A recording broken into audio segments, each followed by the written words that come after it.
I learned something important the night that changed my life forever. Sometimes the person you save ends up saving you back. Rain hammered against the emergency room windows so hard it sounded like handfuls of gravel thrown from the sky. The storm had swallowed the city hours earlier, turning streets into rivers of reflected headlights and flashing traffic signals. I was halfway through a 12-hour shift at St. Mary's Medical Center, surviving on coffee and determination like every other emergency room nurse on duty that night. The waiting area was packed. Ambulances kept arriving. Phones never stopped ringing.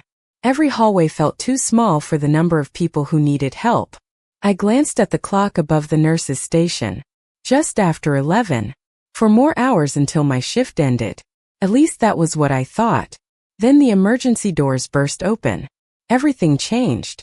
A paramedic rushed inside carrying a small boy who looked no older than 8 years old. His clothes were soaked from the rain. Water dripped onto the hospital floor as the team moved quickly toward Trauma Room 3. The expression on the paramedic's face told me everything before he even spoke. This was serious. Very serious. I followed immediately. The room filled with movement. Monitors. Equipment. Voices. Bright lights reflecting against polished surfaces. The little boy looked so small lying on the hospital bed. Too small. His blonde hair was wet against his forehead. His face was pale. Frighteningly pale. Someone asked where his parents were. Nobody seemed to know. A woman who had called emergency services after finding him unresponsive near a private vehicle had accompanied the ambulance, but she was not related to him. She stood outside the room crying quietly while doctors worked. The boy's condition was unstable. Every second mattered.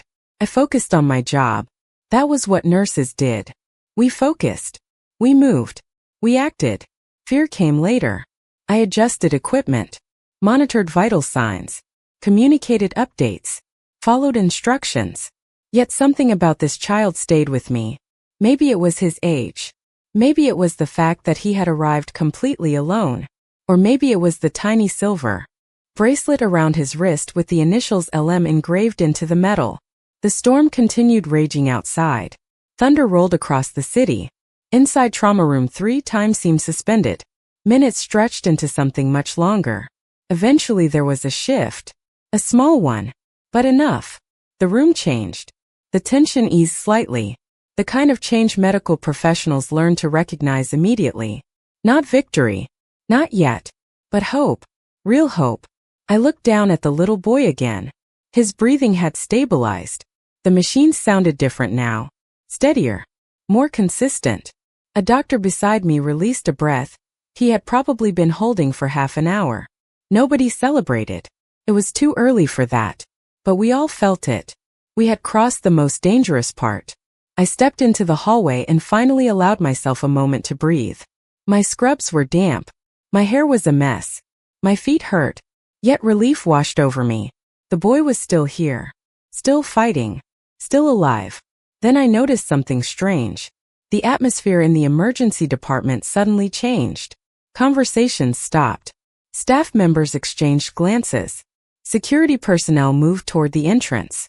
Even doctors looked up from their work. At first I thought another emergency had arrived. Then I saw the black SUVs through the glass doors. One after another. Their headlights cut through the rain outside. The vehicles stopped. Doors opened. Several men stepped out. And then a tall man in a dark overcoat emerged from the center vehicle. The moment he entered the hospital, every person around me seemed to recognize him. I had never seen him before in my life. But something told me that before this night ended, Ethan Moretti was about to change mine forever. The hospital seemed quieter after Ethan Moretti arrived, but it was the kind of quiet that made people pay attention. Rain continued striking the windows while water dripped from coats near the entrance.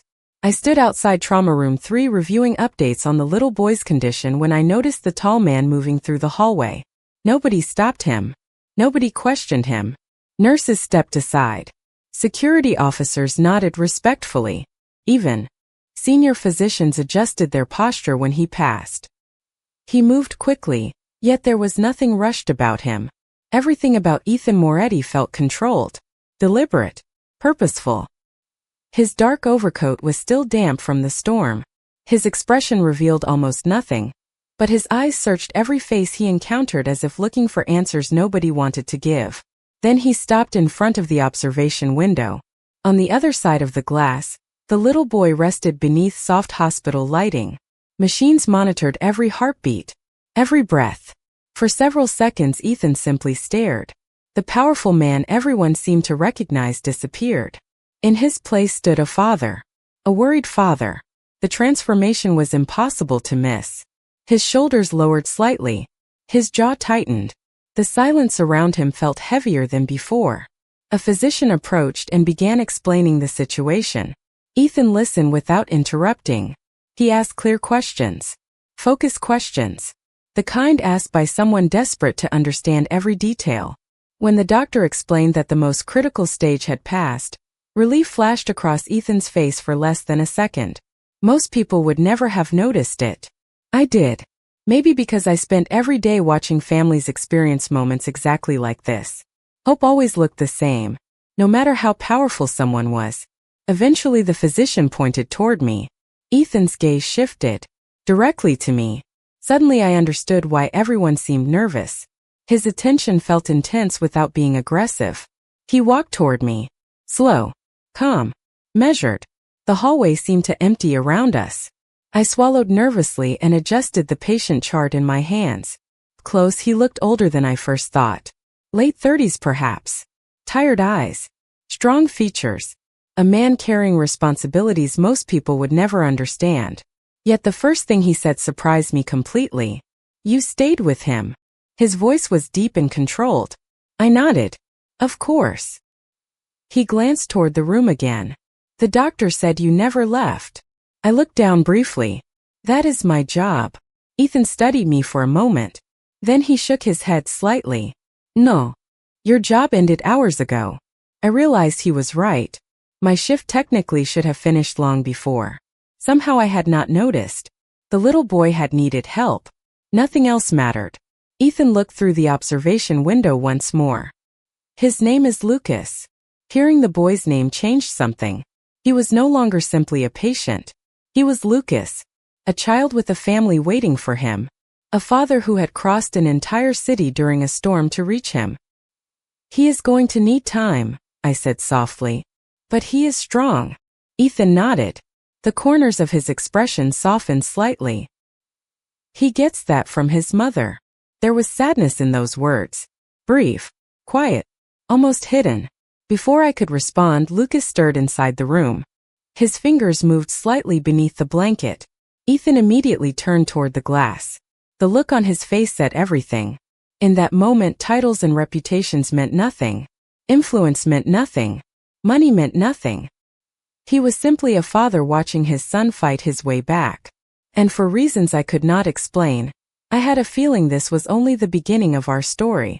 By sunrise, the storm had finally begun to fade, leaving behind a city washed clean beneath pale gray skies. Inside St. Mary's Medical Center, the atmosphere felt different from the chaos of the night before. The emergency room remained busy, but the urgency surrounding Lucas had eased. He was stable, still weak, still under observation, but stable. For the first time in hours, I allowed myself to believe he was going to be okay. I stood near the nurse's station updating charts when I noticed several people entering the pediatric wing carrying flowers, gift baskets, and paperwork. They moved carefully, speaking in low voices. Hospital administrators who rarely left their offices suddenly appeared on the floor. Department heads arrived before their normal schedules.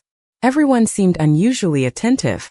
I did not understand why until one of the senior nurses leaned closer. That family is important, she whispered. Very important. Before I could ask what she meant, I saw Ethan walking down the hallway. The dark overcoat was gone. In its place was a perfectly tailored charcoal suit. Yet somehow he looked more exhausted than he had the night before.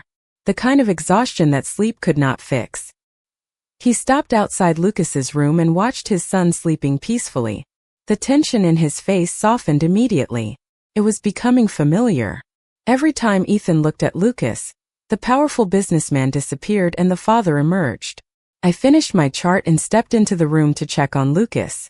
His eyes opened briefly. Bright blue. Alert despite the fatigue. Hi there. I said gently. A faint smile appeared on his face. Am I in trouble? He asked. I laughed softly. Only if you plan on scaring us again. Lucas smiled. The sound of another voice made him turn toward the doorway. Ethan had entered quietly. The moment Lucas saw him, his entire face brightened. Dad! The single word carried enough emotion to fill the room. Ethan crossed the distance immediately and sat beside the bed. For several seconds neither spoke. They simply looked at each other. I suddenly felt like an intruder witnessing something deeply personal. A father silently thanking the universe for another chance. A son reassured by the presence of someone he trusted completely. I quietly finished my assessment and prepared to leave. Emily. Ethan's voice stopped me near the door. I turned. Thank you. The words were simple, direct, genuine. Yet something about the way he said them made the room feel smaller, more intimate. I smiled politely. Lucas did the hard part. Ethan glanced toward his son before looking back at me. That is not what the doctors said. I could feel my cheeks warming slightly. Compliments always made me uncomfortable. Gratitude even more so. I was doing my job. Ethan studied me for a moment. Then he shook his head. You keep saying that. Lucas suddenly pointed toward me from the hospital bed. Dad, she stayed all night. Ethan looked surprised. She told you that? Lucas grinned weakly. No. I heard people talking. The room fell silent for a second. Ethan looked at me differently after that. Not with admiration. Not exactly. It was something deeper. Respect. The kind that cannot be purchased or negotiated. As I stepped back into the hallway, I had a strange feeling that this conversation should have been the end of our connection. Lucas was recovering. My shift was ending. Life should have returned to normal. But when I glanced back through the glass and saw Ethan watching me leave, something told me our story was only beginning. My shift officially ended 2 hours earlier, yet I was still in the hospital. That was not unusual. Nurses rarely left exactly when the schedule said they should.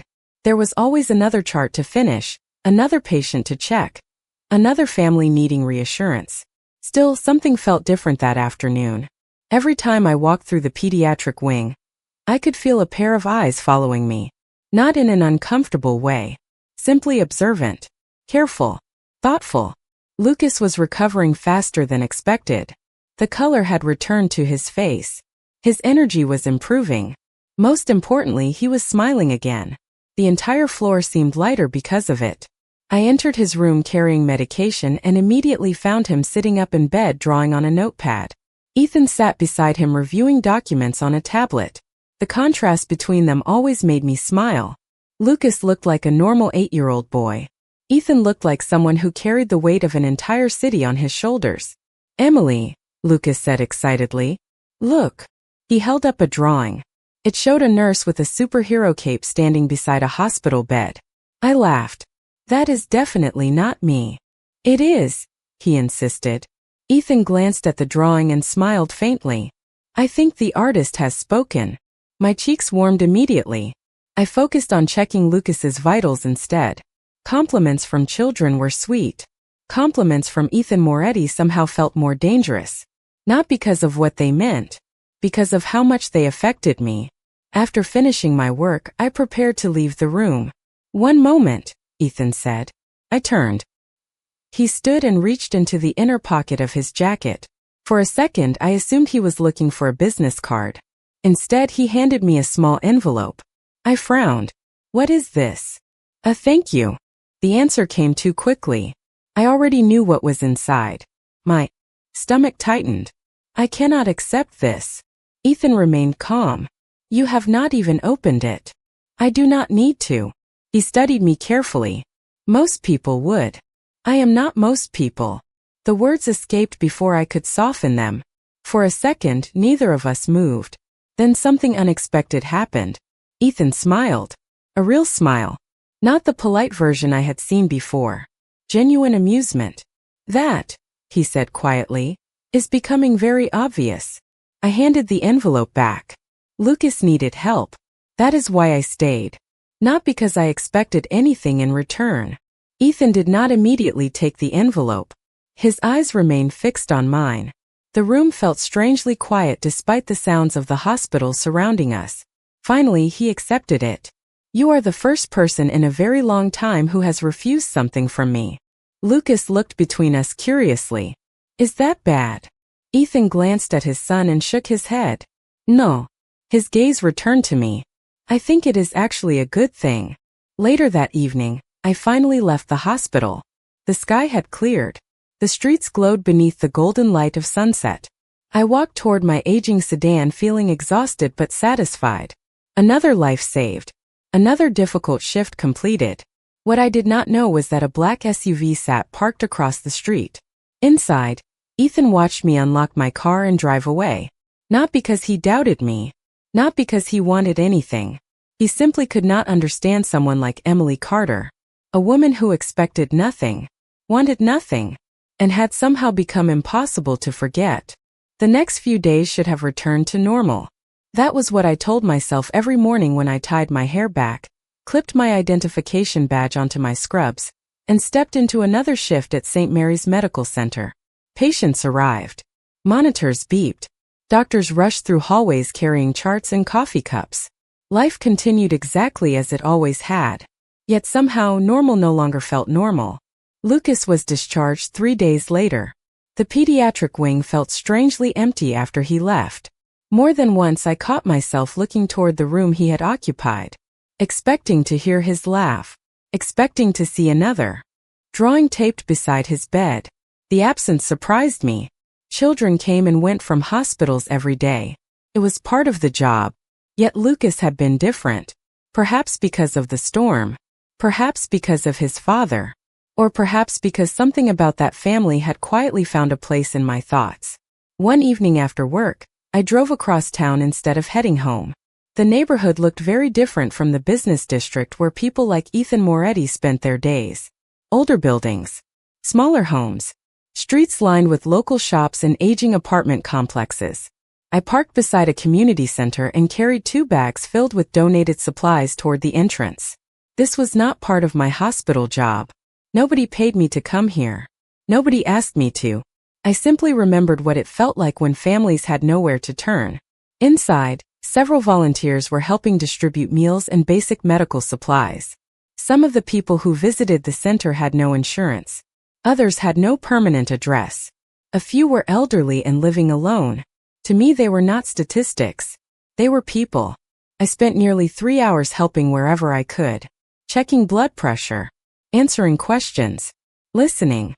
Sometimes listening mattered more than medicine. By the time I finally stepped outside, the sun had disappeared below the skyline. The evening air felt cool against my skin. What I did not know was that someone had been watching from across the street. Ethan sat inside a parked vehicle with the engine off.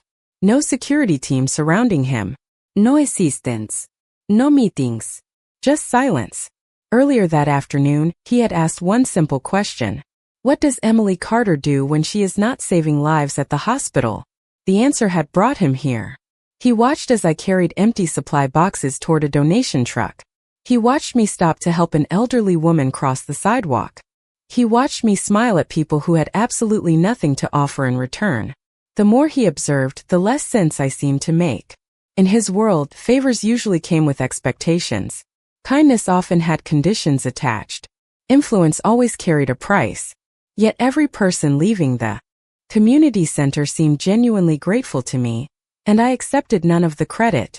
Ethan remained seated for several minutes after I drove away, deep in thought, confused, curious, a feeling he was not accustomed to. Later that night, while reviewing business reports inside his office, he found his attention drifting repeatedly toward the same question. Why? Why would someone devote so much time to people who could never repay her? The answer arrived unexpectedly. Because she cared. Not for recognition. Not for reward. Simply because she cared. Ethan leaned back in his chair and stared through the floor-to-ceiling windows overlooking the city. For the first time in years, a business report sat forgotten on his desk. Somewhere across the city, Emily Carter was ending another long day. And without realizing it, she had become the most interesting person Ethan Moretti had ever met.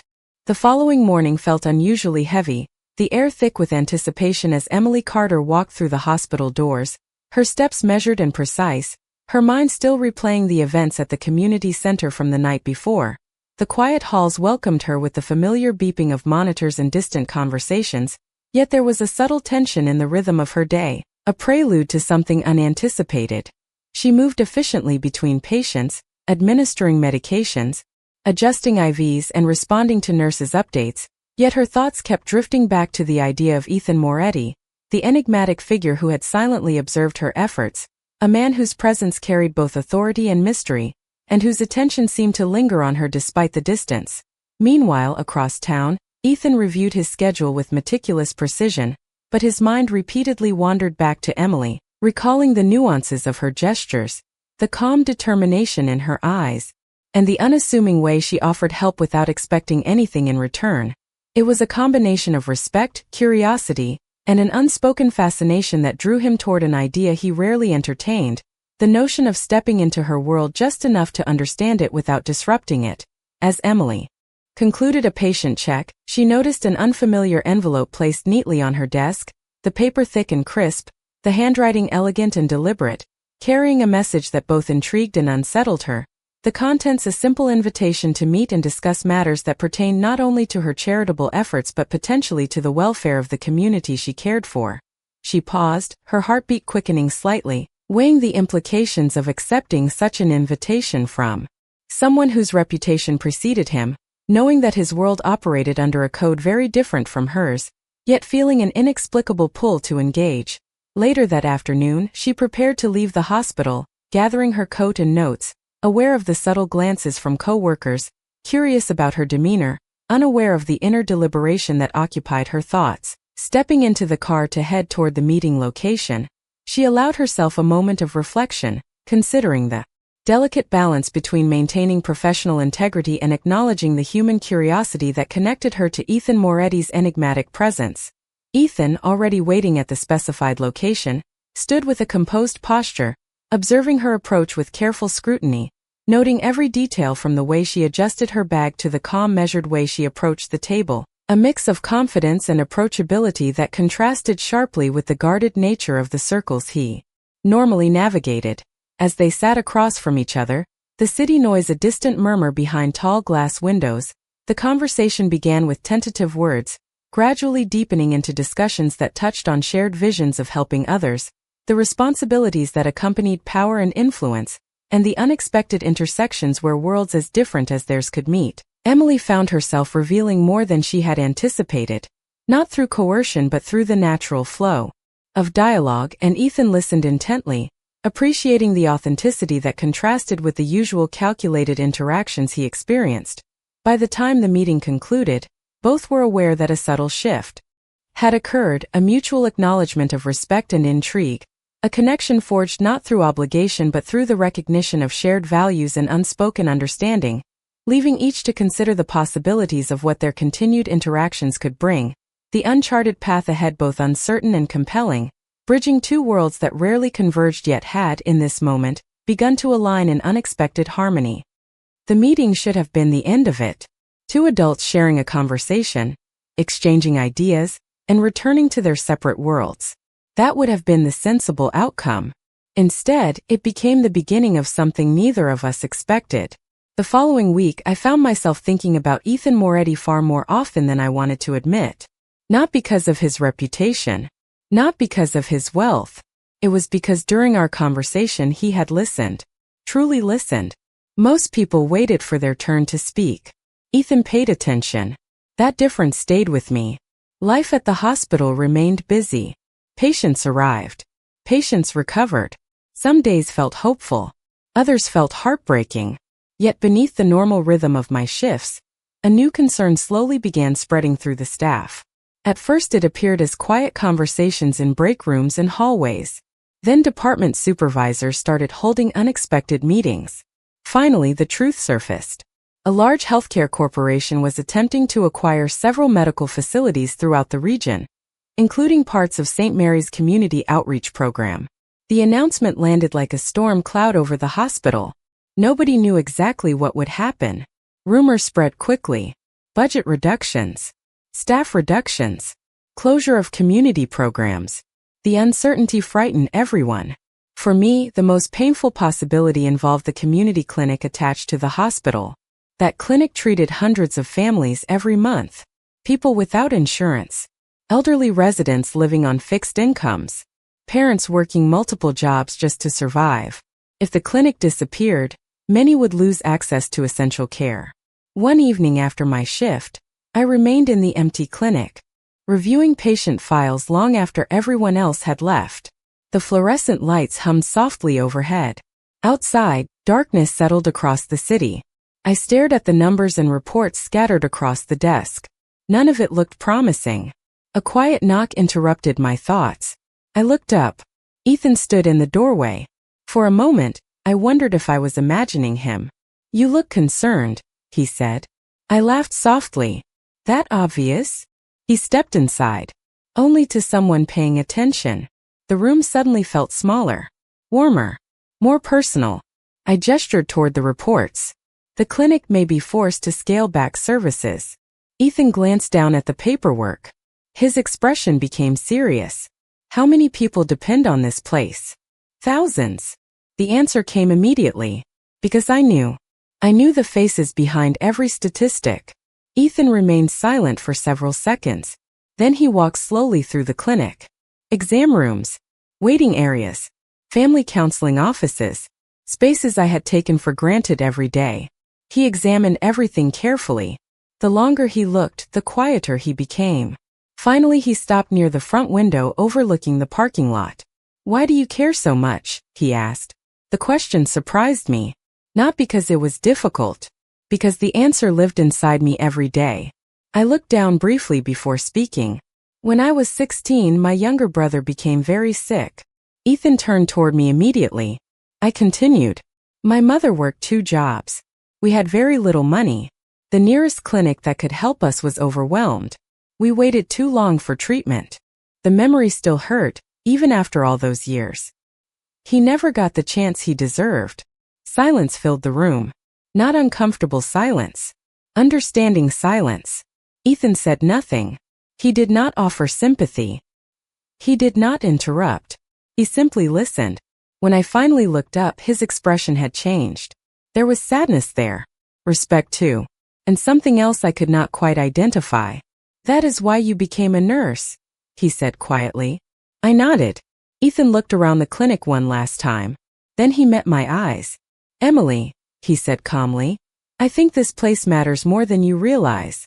And somehow, the certainty in his voice made me believe he was already planning something that could change everything. The days that followed felt strangely quiet. Not because the hospital had become less busy. If anything, it was busier than ever. Patients filled waiting rooms. Ambulances arrived at all hours. Phones rang constantly. Yet beneath the usual noise, everyone seemed to be waiting for news.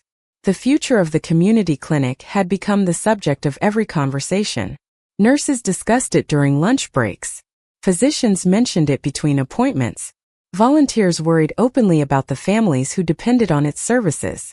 Nobody knew what would happen, and that uncertainty weighed heavily on all of us. Nearly 2 weeks after my conversation with Ethan, a meeting was scheduled between hospital leadership and representatives from the healthcare corporation interested in acquiring the facility. Expectations were low.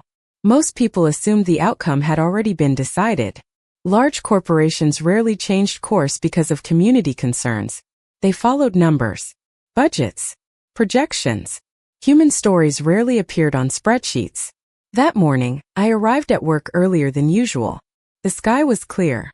Sunlight spilled across the hospital parking lot. It should have felt like a beautiful day. Instead, everyone seemed nervous. Around noon, rumors began spreading through the building. Something unexpected had happened during the meeting. Nobody knew exactly what. Administrators moved quickly through hallways. Department heads whispered behind closed doors. The uncertainty only intensified. Then, shortly before the end of my shift, an announcement arrived. The acquisition proposal had been withdrawn. Not delayed. Not modified. Withdrawn completely. For several seconds, nobody reacted. The words seemed too surprising to process. Then questions erupted everywhere. How? Why? What changed? Nobody had answers. Only relief. Pure relief. I found myself standing motionless near the nurse's station while cheers and laughter echoed through the hallway. Staff members hugged each other. Some even cried. The clinic would remain open. Services would continue. Hundreds of families would keep receiving care. Felt impossible. Almost miraculous. Later that evening, I stepped outside for fresh air. The sun was beginning to set beyond the city skyline, painting the clouds with shades of gold and amber. I stood alone near the entrance, enjoying a rare moment of peace. Beautiful view. The voice behind me was instantly familiar. I turned and found Ethan standing nearby. His hands rested casually in the pockets of a dark coat. His expression appeared calm as always, but there was something different in his eyes. Satisfaction. Quiet satisfaction. You knew, I said softly. A faint smile touched the corner of his mouth. Knew what? I folded my arms. The clinic. Ethan looked toward the skyline. I heard the news. That is not what I mean. For a moment, neither of us spoke. Then he sighed lightly. Some opportunities are worth protecting. The answer told me everything without revealing details. I stared at him. You helped. He remained silent, which was answer enough. My chest tightened unexpectedly, not because I was impressed, because I understood something important. Ethan could have taken credit. He could have announced his involvement. He could have made certain everyone knew what he had done. Instead, he had chosen anonymity. The realization changed the way I saw him. Thank you, I said quietly. Ethan looked at me for a long moment. The sounds of the city faded into the background. You are thanking the wrong person. I frowned slightly. What do you mean? His gaze softened. You made me see what was worth saving. For a second, neither of us looked away. The distance between our worlds suddenly felt smaller than it ever had before. And standing there beneath the fading sunlight, I realized the man everyone feared was not the man I had come to know. The real Ethan Moretti was far more complicated, far more human.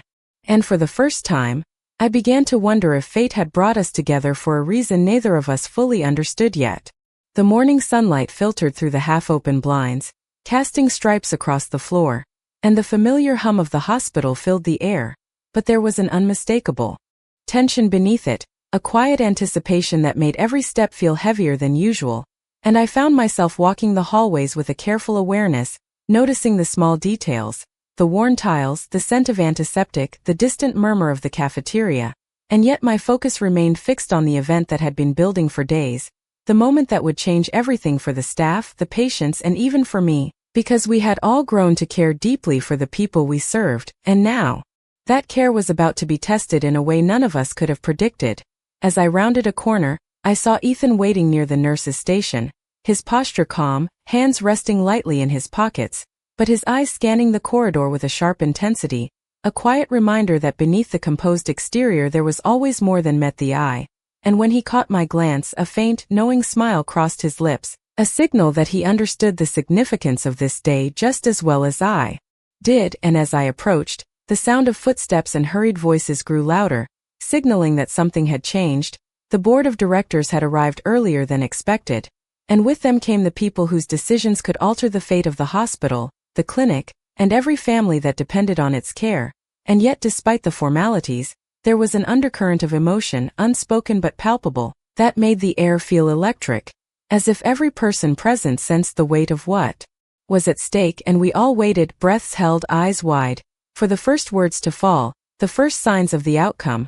When finally the senior director cleared his throat and began to speak, the words crisp and deliberate, each one carrying authority and expectation, outlining the challenges, the considerations, and the options that had been debated for hours behind closed doors, and then, with a pause that seemed to stretch for an eternity, he delivered the news that made hearts leap and tears well unbidden. The proposal for acquisition had been completely withdrawn. The clinic would remain under its current management, the services, the care, and the community connections preserved intact, and as the announcement sank in, the relief spread through the room in waves, audible gasps and whispered exclamations mingling with quiet laughter. Hands clasped, shoulders hugged, as staff members allowed themselves the briefest moments of celebration, the kind of joy that comes after days of uncertainty and worry. and standing there beside Ethan, I felt a profound sense of gratitude, not just for the outcome, but for the silent ways he had influenced events, the subtle interventions that had made this possible without fanfare or recognition. And when I turned to him, he only nodded, as if to say the work mattered more than the praise, and in that instant, the sun dipping toward the horizon painted the sky in shades of gold and pink, casting long shadows across the courtyard, a visual reminder that endings, even hopeful ones, carry the weight of what came before. And as we stood in the fading light, the understanding passed between us that this moment marked not just the preservation of a place but the affirmation of trust, resilience, and the unseen bonds that connect people in ways neither fully measured nor spoken aloud. And for the first time in a long while, I felt the future open with possibility, bright and uncertain, yet filled with the promise that together we could face whatever came next.